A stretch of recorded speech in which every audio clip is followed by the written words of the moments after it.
Hello प्यारे students, कैसे हैं आप लोग। आई होप आप लोग अच्छे हों और आपकी पढ़ाई एकदम हाई लेवल पे चल रही हो।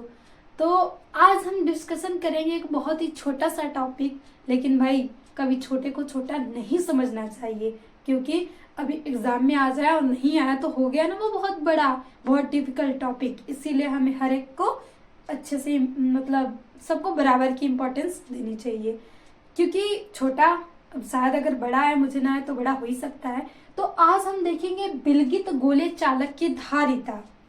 मतलब कोई गोले चालक है, उस पे हमें आवेश को वितरित करना है, तब उसकी धारिता क्या होगी। और इसको इंग्लिश में बोले तो capacitance of an isolated charge conducting spheres.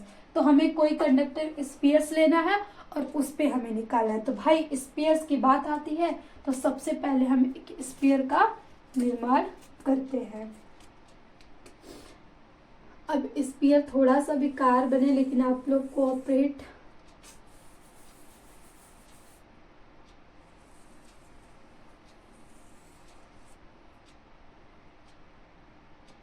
भाई। अब स्फीयर तो एकदम गोल सा होता है, बस एक बन गया है, बस आप लोग थोड़ा देख लीजिएगा।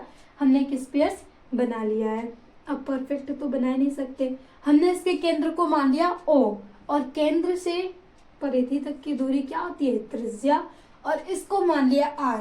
अब ये कंडक्टिंग है, ठीक, चालक, गोली चालक हमने लिया है। अब इस पे हमें प्लस क्यू चार्ज है, प्लस क्यू चार्ज इसको दिया जा रहा है, तो इसके स्फीयर के चारों ओर वितरित हो जा रहा है, और वितरित होने के बाद ही हमें यहाँ पे धारिता निकालनी है। तो उसके पहले आप थोड़ा सा धारिता को रिवाइज कर लीजिए कि आखिर धारिता क्या होती है। तो धारिता वर्ड से मतलब क्या होता है, धारण करना। तो जो धारण करता है उसके पास उस मतलब क्षमता होती है, उसी को हम क्या बोलते हैं, धारिता। तो यहाँ पे भाई कुछ और नहीं, आवेश को ग्रहण करना है या धारण करना है। तो हम यहाँ इसके डिफिनेशन से लिख सकते हैं कि किसी, अब कोई चालक होगा वही तो आवेश को धारण करेगा, तो हम यहाँ लिखेंगे किसी चालक द्वारा आवेश ग्रहण करने की क्षमता को धारिता कहते हैं, और इससे हम कैपिटल C से प्रदर्शित करते हैं।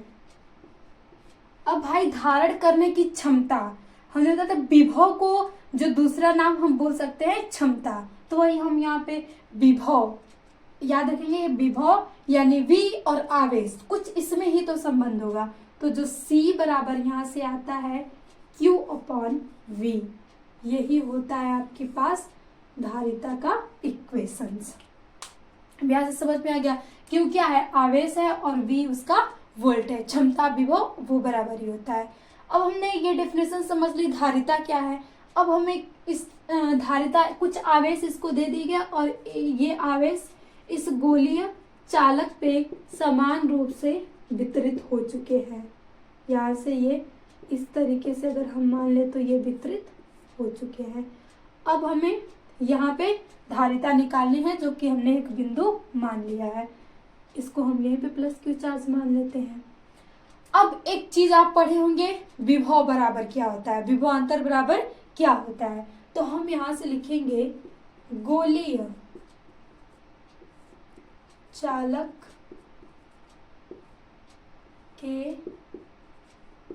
पृष्ठ पर विभव।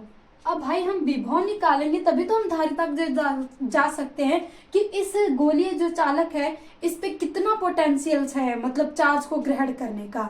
तो वो हमें कैसे निकलेगा, जब हम विभव निकालेंगे।